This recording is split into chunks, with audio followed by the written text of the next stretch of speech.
আগামী নির্বাচনের জন্য এখন থেকেই প্রস্তুত হতে হবে, বললেন নজরুল ইসলাম। বিএনপির চাওয়া একটি নিরপেক্ষ নির্বাচন, বললেন গয়েশ্বরচন্দ্র। জানাবো কোথায় আশ্রয় নেওয়ার প্রস্তুতি শেখ হাসিনার, এবং সর্বশেষ জানাবো অন্তর্বর্তী সরকারের জন্য 7 পরামর্শ। শুনছিলেন সংবাদ শিরোনাম, এবারে বিস্তারিত। আগামী নির্বাচনের জন্য এখন থেকেই প্রস্তুত হতে হবে, বললেন নজরুল ইসলাম। বিএনপির জাতীয় স্থায়ী কমিটির সদস্য নজরুল ইসলাম খান বলেছেন, আগামী দিনের নির্বাচনের জন্য আমাদের এখন থেকেই প্রস্তুত হতে হবে। তিনি বলেন, এদেশের ছাত্র সমাজ, যুব সমাজের সাধারণ মানুষ একটি পরিবর্তনের জন্য আশা করছে। যেহেতু শহীদ জিয়ার সঙ্গে রাজনীতি করেছি, তার আদর্শ আমাদের মাঝে আছে, তাই আমাদের বিশ্বাস সেই পরিবর্তন আমরাই করতে পারবো। নজরুল ইসলাম খান বলেন, দেশনেত্রী খালেদা জিয়াকে জীবিত অবস্থায় মুক্ত করতে পেরেছি বলে আমরা আনন্দিত। আমরা তারেক রহমানকে একইভাবে মুক্ত করে দেশে ফিরিয়ে আনবো। যে তরুণরা এই দেশের জন্য জীবন দিয়েছে, তাদের রক্তের বিনিময়ে আমরা দেশকে মুক্ত করতে পেরেছি জানিয়ে নজরুল ইসলাম খান বলেন, তাদের অবদানের কথা স্বীকার করে আমরা একটি স্বপ্নের বাংলাদেশ গড়ে তুলব। জনগণের কাছে দায় থাকবে এমন একটি সরকার আমরা গঠন করতে চাই। বিএনপির চাওয়া একটি নিরপেক্ষ নির্বাচন, বললেন গয়েশ্বরচন্দ্র। বিএনপির স্থায়ী কমিটির সদস্য গয়েশ্বরচন্দ্র রায় বলেছেন, আমাদের চাওয়া একটি নিরপেক্ষ নির্বাচন। এটা করার জন্য সেনাপ্রধান দায়িত্ব নিয়েছেন। আমরা আশা করছি আপনারা এটা করতে পারবেন। গয়েশ্বরচন্দ্র বলেন, আমাদের চাওয়া একটি নিরপেক্ষ নির্বাচন, আর নির্বাচনের পথে উত্তরণের জন্য সেনাপ্রধান দায়িত্ব নিয়েছেন। আমি আশা করি আপনি সেই দায়িত্ব পালন করতে সক্ষম হবেন। আমরা রাজনৈতিক দল হিসেবে বিনা শর্তে আপনাকে বিশ্বাস করছি, তাই জনগণকে আশাহত করবেন না। তিনি বলেন, বাংলাদেশে এখনো কোনো সরকার নেই, আমাদের সেনাবাহিনী দায়িত্ব নিয়েছেন। সংসদ ভেঙে দেওয়া হয়েছে, এখন একটি সরকার উপহার দিতে হবে। সরকারে কে আসবে না আসবে সেটা আমাদের বিষয় নয়, কারণ একটি সরকার দরকার। সরকার ছাড়া দেশ চালানো সম্ভব নয়, সে কারণে যত তাড়াতাড়ি সম্ভব এটা করতে হবে। সেনাবাহিনীকে উদ্দেশ্য করে বিএনপির স্থায়ী কমিটির সদস্য বলেন, যেহেতু আপনাদের মানুষ বিশ্বাস করে নিরপেক্ষ, সুষ্ঠু, অবাধ নির্বাচন, জনগণের ভোটের অধিকার দিতে হবে। কে প্রধান উপদেষ্টা হবে সেটা নিয়েও আমাদের মাথা ব্যথা নাই। আমাদের মাথা ব্যথা একটাই, নির্বাচন দিতে হবে। সুষ্ঠু ও অবাধ নির্বাচনের মাধ্যমে একটি সরকার গঠন করতে হবে। কোথায় আশ্রয় নেওয়ার প্রস্তুতি শেখ হাসিনার? বাংলাদেশের প্রধানমন্ত্রী পদ থেকে পদত্যাগ করে শেখ হাসিনা সবার আগে লন্ডনে আশ্রয় নেওয়ার পরিকল্পনা করেছিলেন, কিন্তু ব্রিটেন তাকে আশ্রয় দিতে রাজি না হওয়ায় তা থমকে গেছে। এই কারণে এখনই তার ভারতের বাইরে যাওয়ার কোনো সম্ভাবনা নেই বলে মনে করা হচ্ছে। এরপর শেখ হাসিনা এখন তার অন্য বিকল্পের দিকে তাকিয়ে আছেন। সূত্রের খবর, শেখ হাসিনা এখন সংযুক্ত আরব আমিরাত, বেলারুশ, কাতার, সৌদি আরব ও ফিনল্যান্ডে আশ্রয় নেওয়ার কথা ভাবছেন। ভারতীয় গণমাধ্যমের সূত্র জানায়, আওয়ামী লীগ নেত্রী শেখ হাসিনা ভারতে লন্ডন যাওয়ার পরিকল্পনা করেছিলেন এবং হিন্দনে পৌঁছানোর আগে তার সহযোগীরা বিষয়টি ভারতীয় কর্তৃপক্ষকে জানিয়েছিলেন। রেহানার মেয়ে টিউলিপ সিদ্দিক ব্রিটিশ পার্লামেন্টের সদস্য হওয়ায় শেখ হাসিনা লন্ডনে আশ্রয় নেওয়ার সিদ্ধান্ত নিয়েছিলেন। টিউলিপ অর্থ মন্ত্রণালয়ের অর্থনৈতিক সচিব এবং লেবার পার্টির এমপি। ব্রিটিশ পররাষ্ট্রমন্ত্রী ডেভিড ল্যামি লন্ডনে এক বিবৃতিতে বলেন, বাংলাদেশ গত কয়েক সপ্তাহ ধরে সহিংসতা এবং জানমালের ক্ষয়ক্ষতি প্রত্যক্ষ করছে।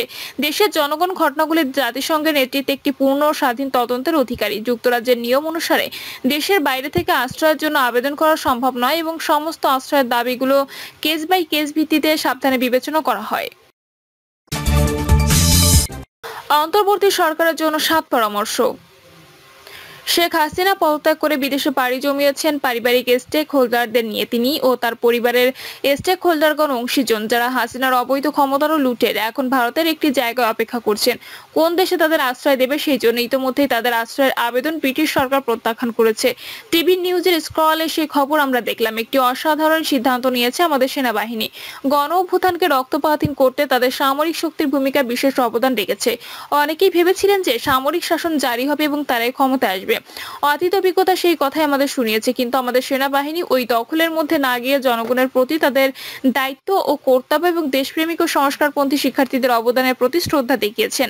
এই সংস্কার কেবল সরকারি চাকরির কোটা সংস্কার নিয়ে শুরু হলেও এর ভেতরে ছিল এবং আছে গোটা রাষ্ট্র ব্যবস্থার ঘুণে খাওয়া অংশগুলোর সংস্কার চেতনা প্রত্যাশা। ওই প্রত্যাশায় যাতে রাষ্ট্র সংস্কারকে অর্থবহ সংস্কৃত করে তোলা যায়, তা যা আমাদের দেশপ্রেমিক সেনাবাহিনীর ভেতরে ভেতরে লালন করেছিল, তারই বহিঃপ্রকাশ প্রকাশ পেল তাদের পদক্ষেপে। চাইলে সেনাবাহিনী শেখ হাসিনাকে ক্ষমতাচ্যুত করে সামরিক শাসন চাপিয়ে দিতে পারত। এরকমটাই আমরা গত 53 বছর ধরে দেখে আসছি।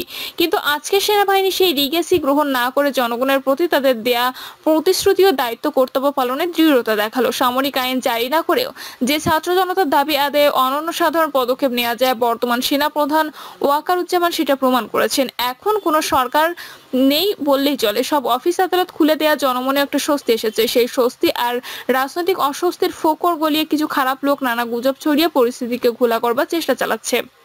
সচিবালয়ে এক ধরনের অস্থিরতা বিরাজ করছে। যেহেতু তারা বিগত হাসিনা সরকারের সঙ্গে কাজ করেছেন, ফলে তাদের উপর কিছু মানুষের রোষ চেপেছে। আমরা লক্ষ্য করেছি বিএনপি সহ রাজনৈতিক দলগুলোর আবেদন হচ্ছে কোনো রকম প্রতিশোধ নয়, কোনো রকম হিংস্রতা নয়, ভালোবাসা দিয়েই তাদের বিগত কাজগুলোকে ঢেকে দিতে হবে। কোনো রকম ভাঙচুর, অগ্নিসংযোগ নয়, প্রতিহিংসাত্মক আচরণ নয়, গণ অভ্যুত্থানে অর্জিত বিজয়কে সুসংহত করতে তাদেরকে সর্বাত্মক সহযোগিতা দিতে হবে। আর সেটা হচ্ছে এককেন্দ্রিক শাসন ব্যবস্থাকে বহুদলীয়, বহুপক্ষীয় গণতান্ত্রিক শাসন ব্যবস্থাকে পাকাপোক্ত করা যায়, সেই লক্ষ্যে কাজ করা। এই লক্ষ্য অর্জন করতে হলে প্রয়োজন ন্যায় ও কল্যাণবোধের উদ্বোধন। ছাত্র জনতা, রাজনৈতিক দলগুলো এবং দেশের বুদ্ধিবৃত্তিক চর্চার মহিরুহগণকে একটি প্ল্যাটফর্মে এনে জাতীয় বা অন্তর্বর্তী সরকারের কাঠামো গড়ে তোলাই হবে যুক্তিযুক্ত।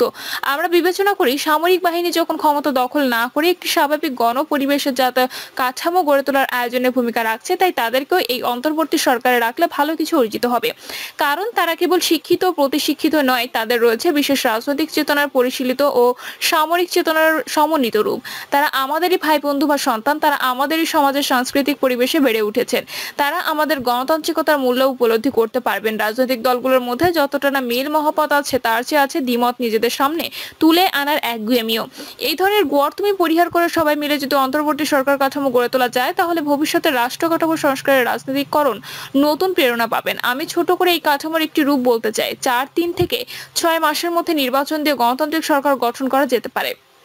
নির্বাচিত সরকার রাষ্ট্র সংস্কার সহ শিক্ষার্থীদের প্রত্যাশা পরিপূর্ণ করবেন। নির্বাচন তত্ত্বাবধায়ক সরকারের অধীনে করার আইনি ব্যবস্থা করতে হবে, যা কখনোই বাতিল করা যাবে না।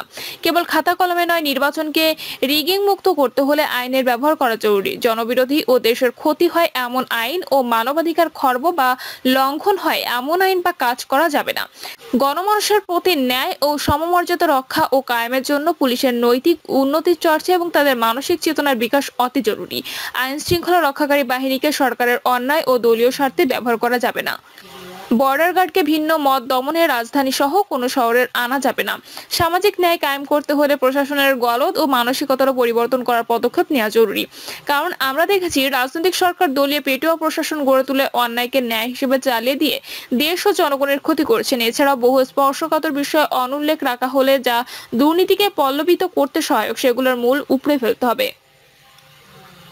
প্রিয় দর্শক, এই ছিল এখনকার সর্বশেষ সংবাদ। আপডেট সব সংবাদ পেতে চ্যানেলটি সাবস্ক্রাইব করে বেল আইকনটি ক্লিক করে রাখুন।